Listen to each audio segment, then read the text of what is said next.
Hello बच्चों, computer की next class.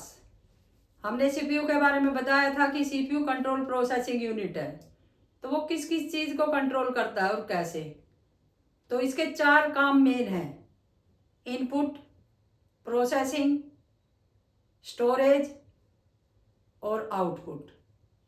तो सबसे पहला होता है इनपुट। इनपुट हमने बताया भी था वीडियो में कि इनपुट डिवाइस कौन से है। इनपुट, अब इनपुट में दो चीजें होती है। क्या क्या? डाटा और इंफॉर्मेशन।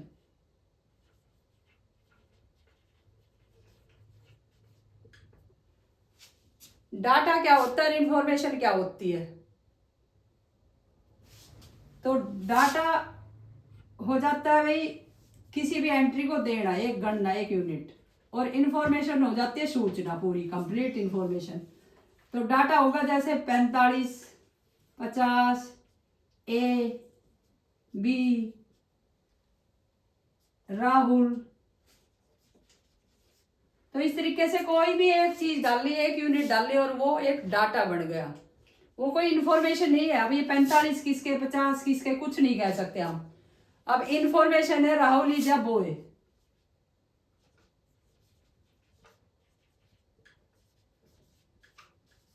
तो ये कंप्लीट इंफॉर्मेशन है। ठीक है। अब हमने इसको इन्वर्टेड कॉमे में डाला क्योंकि कंप्यूटर इन्वर्टेड कॉमे में लेता है जब भी कोई आप अल्फाबेटिक टेक्स्ट देते हो। हमें दिखाएगा सिंपल में, आउटपुट में, लेकिन लेगा इन्वर्टेड कॉमे में। तो ये इन्वर्टेड कॉमे में क्यों लेता है वो आगे की चीज है। फिलहाल हम इंफॉर्मेशन, अब ये सारी इंफॉर्मेशन लेता किस में है? आप जान के हैरान होंगे कि कंप्यूटर कोई भी डाटा या इंफॉर्मेशन सिर्फ दो ही डिजिट में लेता है, या तो 0 और या 1। और इनको हम क्या कहते हैं? Binary digit. क्या कहते हैं इनको?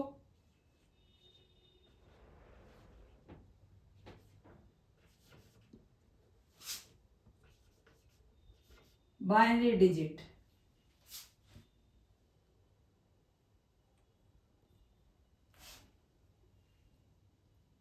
तो इसको हम कहते हैं बाइनरी डिजिट, 0 और 1। अगर डिजिट बुझी जाए तो 0 1 या 1 0 बोल सकते हो। और टोटल डिजिट बुझी जाए तो आंसर आएगा 2। बहुत बार आपके एसएससी एमटीएस रेलवे के क्वेश्चनों में आया है कि बाइनरी डिजिट होती क्या है, बाइनरी डिजिट की पहचान बताओ। तो पहचान में वो आपको चार ऑप्शन दे देंगे: 01, 02, 03, 04। ऐसे कोई भी ऑप्शन दे देंगे आपको।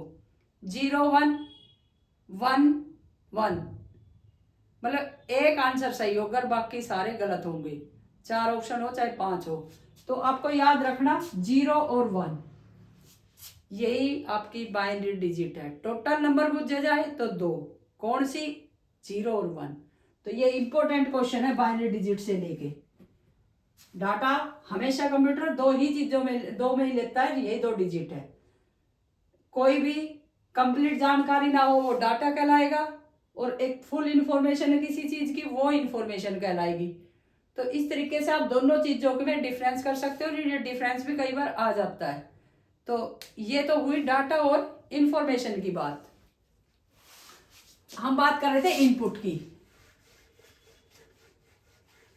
कि कंप्यूटर चार चीजों पे काम करता है। किस किस पे? इनपुट पे, आउटपुट पे, स्टोरेज पे और प्रोसेसिंग पे। तो इनपुट किसी भी डाटा को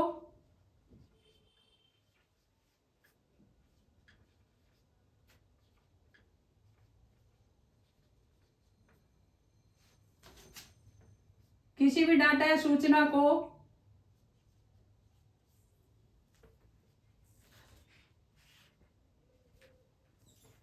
भाई हिंदी से लिखने से अच्छा कंप्यूटर इंग्लिश में, कंप्यूटर में डालना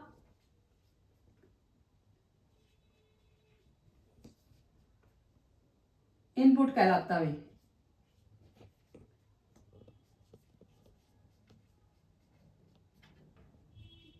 इनपुट डिवाइस।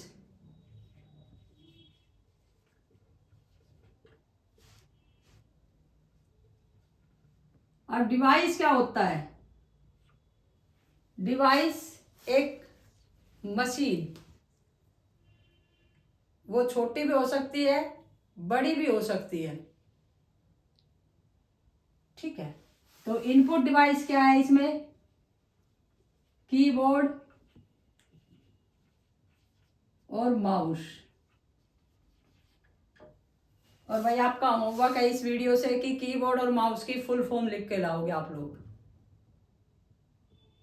तो इनपुट डिवाइस कीबोर्ड होता है, माउस होता है, हार्ड डिस्क होती है, अगर दूसरी हार्ड डिस्क लगा दी जाए पेन ड्राइव होती है, लेकिन मेनली जो ऑपरेटर काम करता है वो कीबोर्ड और माउस से करता है। तो सबसे मेन आपके इनपुट डिवाइस कीबोर्ड और माउस है। बाकी अगर डाटा कहीं भी स्टोरेज कर रखा है तो SSD है, हार्ड डिस्क, पेन ड्राइव, बहुत सारे डिवाइस है जिनसे हम अपना डाटा कंप्यूटर में इनपुट कर सकते हैं। तो जो कंप्यूटर में आप कीबोर्ड और माउस से इनपुट करोगे वो मैंने बताया 0 और 1 से लिया जाएगा, और वो बाइनरी डिजिट है। और 0 और 1 की जो प्रोसेस करके कोई भी एक रिजल्ट जब सिस्टम देता है तो रिजल्ट कैसे बनेगा वो कहलाएगा प्रोसेसिंग।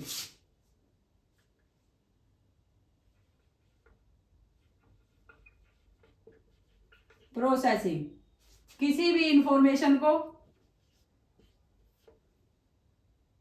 किसी भी सूचना को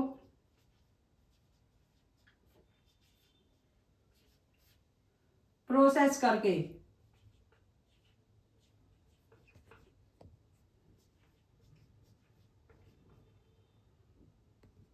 उल्टा भेजना, प्रोसेस करना ही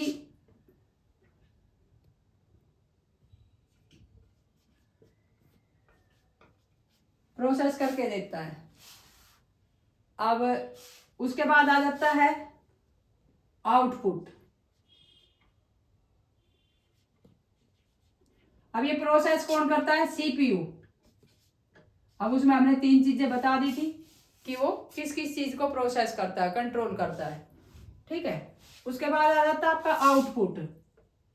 प्रोसेस के बाद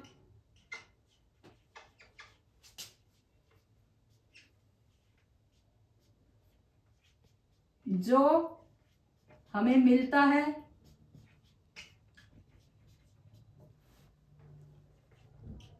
वह आउटपुट।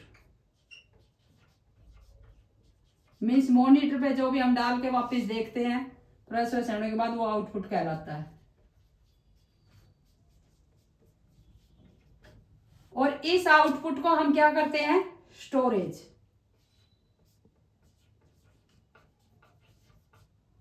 अब आउटपुट हमारा 2 चीजों में आता है, किसमें? एक तो मॉनिटर में,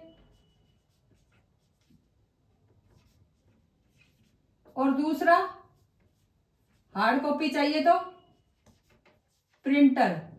हमने यूनिट में बताया था, मॉनिटर में वीडियो दिखाई जब कि अगर आप सॉफ्ट कॉपी लेना चाहते हो तो मॉनिटर के थ्रू काम चल जाएगा, मेल पे भेजो, व्हाट्सएप पे भेजो, किसी भी सोशल मीडिया ऐप पे भेजो, तो वो तो आपका काम चल जाएगा।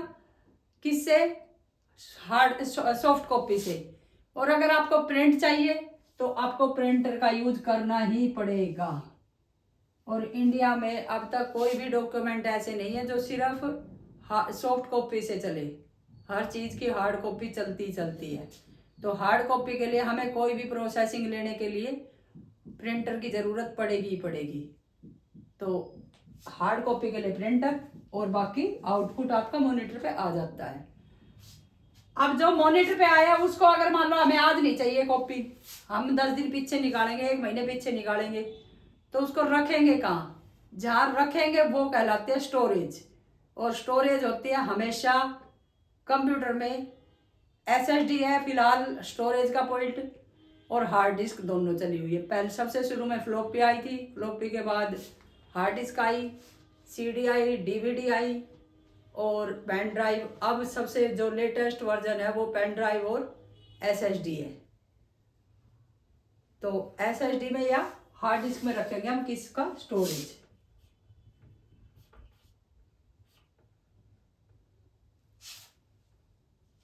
जो आउटपुट आया हमारे पास उसको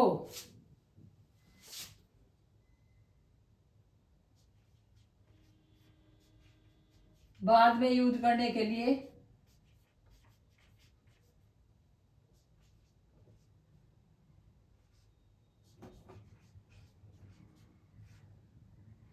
बाद में यूज करने के लिए स्टोर कर देंगे।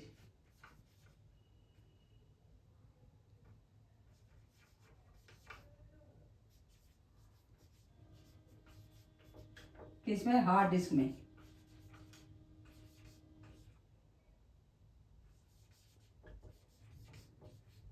या SSD, हार्ड डिस्क या SSD, कोई एक चीज लगी होगी आपके सिस्टम में और उसको हम हार्ड डिस्क में स्टोरेज कर देंगे। तो ये तो चीज हुई कि भाई स्टोरेज ले ली और कॉपी ले ली, हार्ड कॉपी ले ली, सॉफ्ट कॉपी ले ली। अब जो मेमोरी होती है, क्योंकि जो आउटपुट आया वो मेमोरी कहलाता है, और मेमोरी के दो पार्ट होते हैं, एक टेम्परेरी मेमोरी और एक परमानेंट मेमोरी। तो टेम्परेरी तो वो है जैसे हम आपको अब दिखाई दे रहे, अभी कैमरे से गायब हो जाए तो टेम्परेरी थे, और अगर हम यहीं चिपका के फोटो खींच के भाई परमानेंटली उसके ऊपर स्कैनर बना दिया जाए तो वो परमानेंटली हो जाते हैं। कि जो मेमोरी हम कंप्यूटर में बाद में यूज करने के लिए स्टोर कर देते हैं वो परमानेंटली कहलाती है, और जो आप आउटपुट लिया हमें नहीं चाहिए, साथ के साथ फाइल डिलीट मार दी या चलाया सिस्टम, हमने फाइल सेव नहीं की, चाहे हमने 1 घंटे काम किया चाहे 2 घंटे काम किया और हमने कोई फाइल सेव नहीं की, तो वो हमारी टेम्परेरी मेमोरी होती है। और जो हम हार्ड डिस्क में सेव करके रख देते हैं बाद के लिए, फ्यूचर के लिए, तो वो हमारी परमानेंट मेमोरी होती है। तो आउटपुट के दो पार्ट तो ये है कि हार्ड कॉपी और सॉफ्ट कॉपी, और दो ही पार्ट हार्ड मेमोरी के होते हैं, परमानेंटली और टेम्परेरी। तो टेम्परेरी वो जो हमने नहीं रखी, और परमानेंटली वो जो हमने फ्यूचर के लिए सेव कर दी। तो इससे आगे नेक्स्ट वीडियो में, अगर वीडियो पसंद आई हो तो लाइक करें, सब्सक्राइब करें। Thank you for watching this video.